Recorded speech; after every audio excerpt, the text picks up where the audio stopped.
Ladies and gentlemen, welcome back to the weekly Dreamworld Bonanza.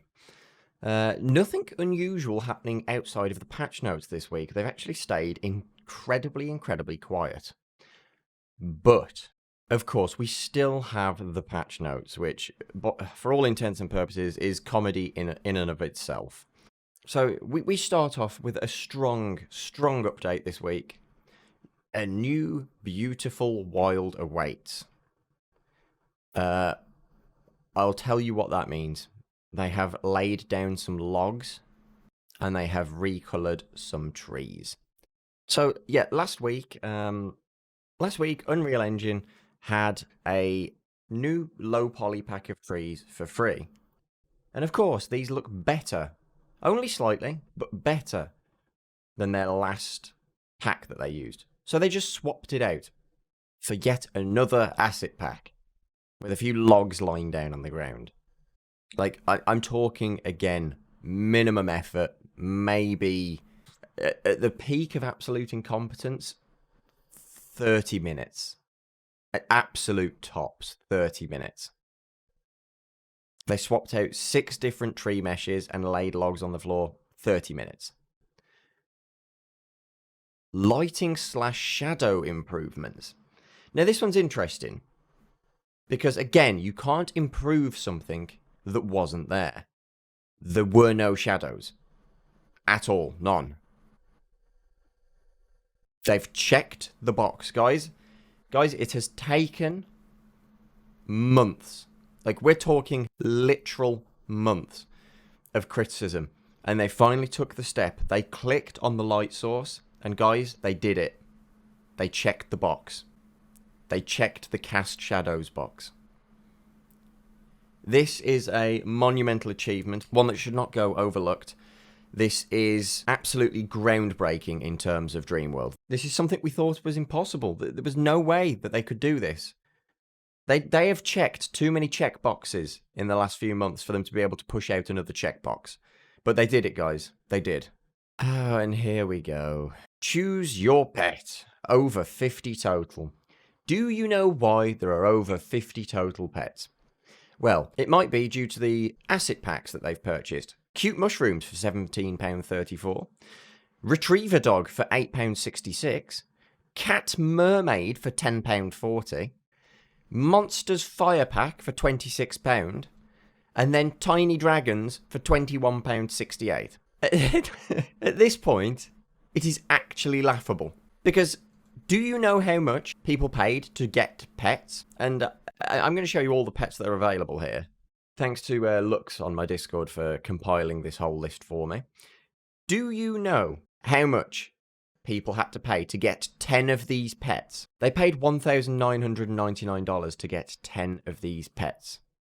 If that isn't sickening, I don't know what is. $2,000 for... Let's just add this up.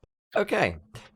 All these asset packs in total are £77.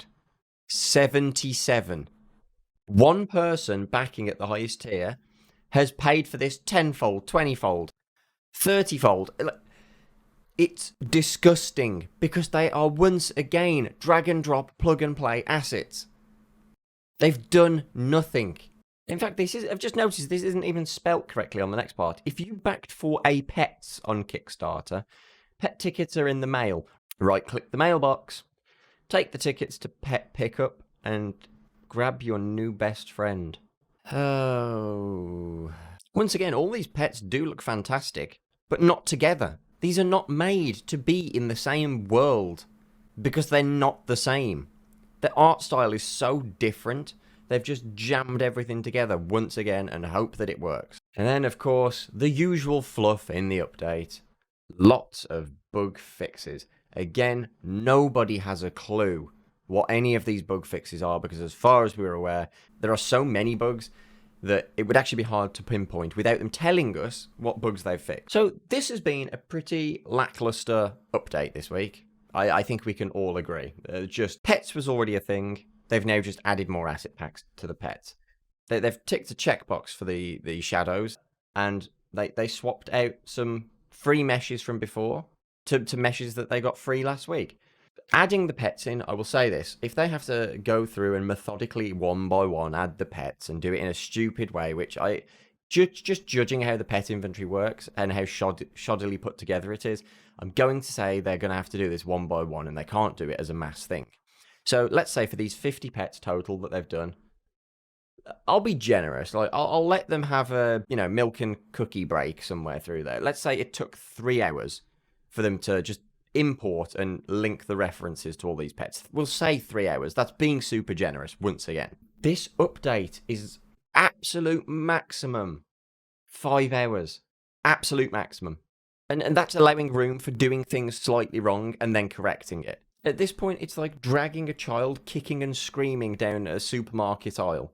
Like, they're gonna have to keep doing it, but my god is it painful to watch and slow progress. And there is something that should worry us slightly right now. They've gone from a slow period where updates were absolutely nothing. Like, absolute nothing source. The patch notes were just word soup. They didn't mean anything. There was no tangible relation to what they put in the patch notes. But we're now at the point where they seem to be rushing out features even faster. But they're very specific features that they're rushing out. These are the features that were promised on the Kickstarter. And here's an image of the name plaque wall in their Pantheon. All of a sudden, this was supposed to have everybody's name on it that backed it. And from day one, all it's had was big text, little text, large text. They sent out an email last week asking people for their messages and their names. Well, they've not done it. And this is the part that really proves that they are unwilling to spend time. I know they are not working the 40-hour weeks that they say they are, or the 80-hour weeks that they say they are. They're not even working 8-hour workdays, because they haven't added the name plaque. They haven't added the golden name plaques for one reason and one reason alone. It would actually take them time to read through the email responses and go in and manually add plaques. They won't do it. They absolutely won't do it because they can't be bothered. They would rather spend 30 minutes changing an asset pack that was already in the game for a new one than actually doing work. And I mean, that's not a new revelation. We already knew that. But this just solidly affirms that they just can't be bothered. And just looking at everything in this game, the art style doesn't even remotely match for anything. Still, like, we have gone with so many different art styles. And here's the real sad bit about it. These guys have legit got money. So people keep asking in the comments, wait, where have you got the figure of 2.2 million from? Didn't they only raise 68k on Kickstarter? And yes, they did. They also raised 2.15 million through Y Combinator, and that is confirmed. I thought they were lying about that. It's confirmed. They did raise over 2 million. Which makes the fact that they went to Kickstarter even more disgusting. So these guys legit have money. They've got a large amount of money. They could hire a single artist, because don't worry, a single artist could quite easily keep up with the minimal amount of programming that these guys do. In fact, this artist would still be sat there twiddling their thumbs. They could hire an artist and have a complete, concise, and consistent art style across their entire world. But they haven't. Because they're greedy and they'd rather not hire someone. Because here's the thing, they've got the money. Why hire someone when you could just not? All they have to do is meet the bare minimum requirements for the Kickstarter, and then they can disappear into the wind. And I feel that's what we're building up towards now, because they have had to try and outdo my criticism and other people's criticism for the last 3 months, and they can't keep it up. There's no way they can keep it up, because to keep it up requires them to actually do something that is theirs. Otherwise, they will continue to be criticised. I know that a few people think that it's unfair that I continue to berate them week after week, but I only do it for love of the gaming industry, right? I've just wrapped up our game jam, our first game jam. We have had people, right, who have had to come to me and ask me how to package a game. It is their first time in Unreal Engine. It's their first time in Unity, let alone their first time in a game jam. And do you know what? They have put together something that is more coherent, more consistent, more concise than Dreamworld is today. And they did that in a week. From nothing, from absolutely zero knowledge of how to even open the Unreal launcher. And they've not used any assets, all from scratch. They took 2 days to learn modeling, 2 days to learn blueprints, and then they took the rest of the time to use that 4 days of knowledge to make a game in 3 days, and it still turned out better than Dreamworld. I'm berating them because they are unwilling to learn. And here's the thing, they have incentive to learn because they have the money.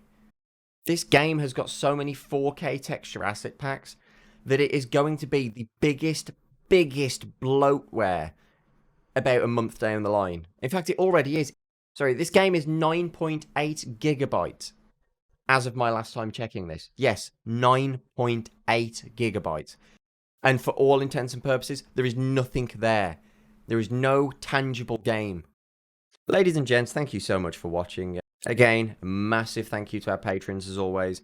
We are going to be live over on Twitch right now if you're watching this live. We're going to be playing some marbles, hanging out, chilling and chatting. So if chill and chat sounds like your kind of thing, if you've got some work to do in the background, hop over and say hi.